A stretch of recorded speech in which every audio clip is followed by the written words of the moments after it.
Sir, bali dalawang program yung ginawa ko. Yung isa is, um, mag-increment yung score kahit hindi same location. Parang, mag-increment po siya kung mag-touch yung location nila. Sa isang video ko na lang explain yun, sir. Then, ito naman, sir, yung parang sinasabi mo na same location is mag-increment yung score. Sa source code ko, sir, nag-declare ko ng integer na score tas equals to 0. Para yun sa counter, sir. And yung at button, which is yung mga dito, sir. Dito muna. Itong set location, gumawa ko ng function, sir, that displays the position of the dog and bone sa label. Dito, display po dito. And then, for the key set enabled is false. It disables the keyboard to avoid error on the code or the running of the program. Ito, sir, mag-disable siya para hindi, kahit gamitin ni user itong keyboard, hindi gagalaw yung dog. And then, get location, gets the dog's location. And then ito po is gets yung X. Ito naman gets Y. And decreases it with 10 because Y should be decreasing to go up. Once na nagawa niya na yung ito po, yung process or statement na yan, is isiset niya na yung location ng dog, so gagalaw na siya pataas. Then I called the function, and this is a method that increases score once position is the same and sets a new location for the bone. Sir, kung same location na, mag-hide yung bone, tapos lilipat siya sa ibang position. I-demo ko na lang mamaya, sir. So, ito, down, same lang po dyan sa up. Ang pinakaiba lang is yung increment of for the y-axis. Kasi, once you go down, the y should also be increasing.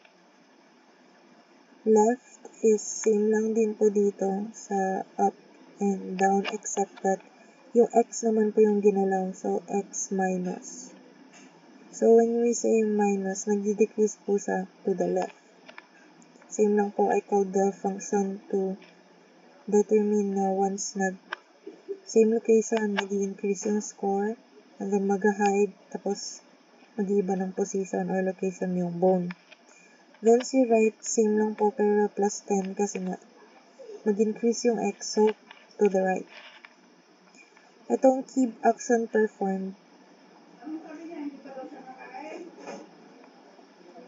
itong key 1 is set enabled false. Ito, sir, if keyboard is selected, the button option will be closed or disabled. Kung na-select na to, sir, magdi-disable to. Itong mga to, sir, para yun nga, kung pinili niya na yung keyboard, hindi kagulo, hindi niya pwedeng galawin yan. Para yung keyboard lang yung pwede niyang gamitin. So, itong key that press, kung ipipress niya po yung up, left, down, right, ganito yung mangyayari. So, get yung dog location, and then yung mga key events. Set location, sets or display location of the dog on bone sa label, same lang po dun. Then, switch key, and kung right, again, ang ibahan is yung x-axis, so magpa-plus, so increase yung x, then left, decrease yung x, for the up, decrease yung y, for the down, increase ang y, with 10. Tapos ito function, ito yung method that increases score once position is same and sets a new location for the bone. Then, ito po yung function ko na isa, yung set location. Nag-call lang po ako gumawa lang po ako ng function para i-call ko na lang po yung method to lessen that line of codes. So, int x, kukunin yung x ni dog, y, kukunin yung y ni dog, j, kukunin yung x ni bone, k, kukunin yung y ni bone. Then, i-display niya lang po dun sa label. Then, yung keyboard, key 1 action performed. Ito po yung key 1, yung buttons. So, pag na-select po itong buttons na option is madi-disable tong keyboard para hindi niya magamit kapag naglalaro. Bale, ito lang po yung magagamit niya. So, once the form is activated or parang open po is ito po is disabled po muna lahat. Okay. Disabled po muna lahat to. Bale, mamimili muna siya kung anong gagamitin niya. Kung ito napili niya, mag-enable yan. Kung ito pinili niya, mag-disable yan. And then, naka-hide din po itong you've touched the bone, yung pati to. Kaya naka-set visible false yung congrats at yung exit. Then, for the function, ito yung function or method that increases score once position is same and sets a location for the bone. So, ito po is kukunin niyo yung location yung dog and bone. Then, compare once na equal sila is i-hide yung bone. The visibility will be set to false. The score will increase to 1 and then the score will be posted dito po sa label. I-display. Then, I'm going to randomize. I am going to randomize the location for the bone once na-hide na. So, the int max y is 530. Dito po. 530 to and then 0. And then for the x-axis, ang maximum is 350. Bali dito po ang 350 and then dito is 0.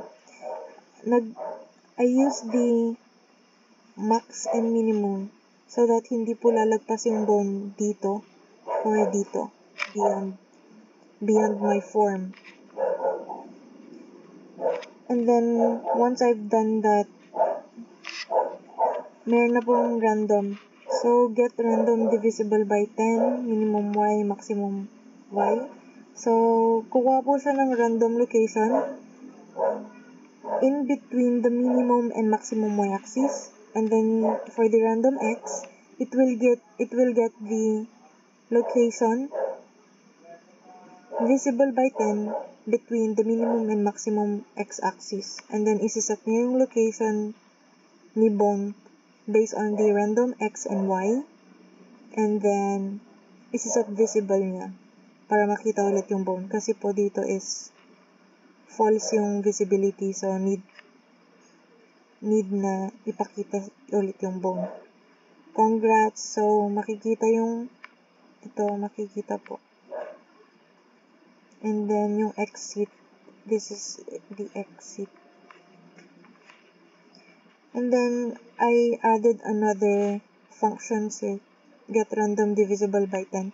So, ito is, kukunin niya yung random, ito po yung ginamit ko dito. Kukunin niya yung random location na divisible by 10 to make easier comparison for the location. Kasi kung gagamit po tayo ng hindi divisible by 10, mahirap pong i-estimate yung location. So, I created this function to randomize the location of the bone.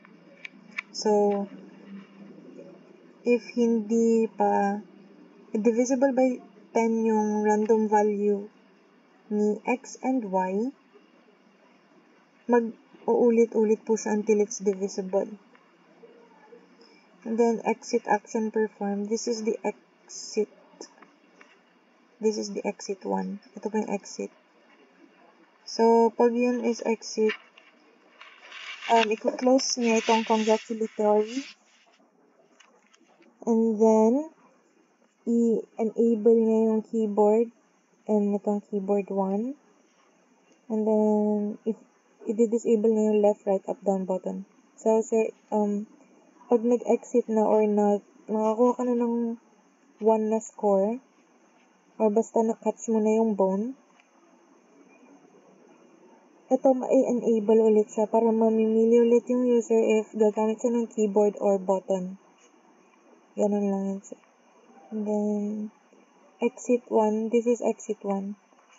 So, pag pinindot po yun is magko-close yung form or magdi-dispose. And now, for the demo. So, keyboard muna piliin ko siya. Then, pag in-exit ko tong nagpakita, ma-enable tong button para mamimili ulit si user. So, gamitin ko si button na kita mo sir, na enable siya. Ito is na disable para hindi magulo or mag-error yung pagra-run ng code.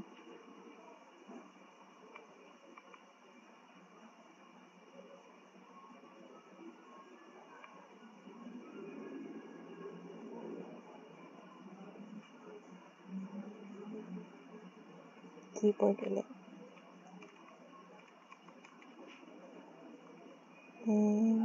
Buttons.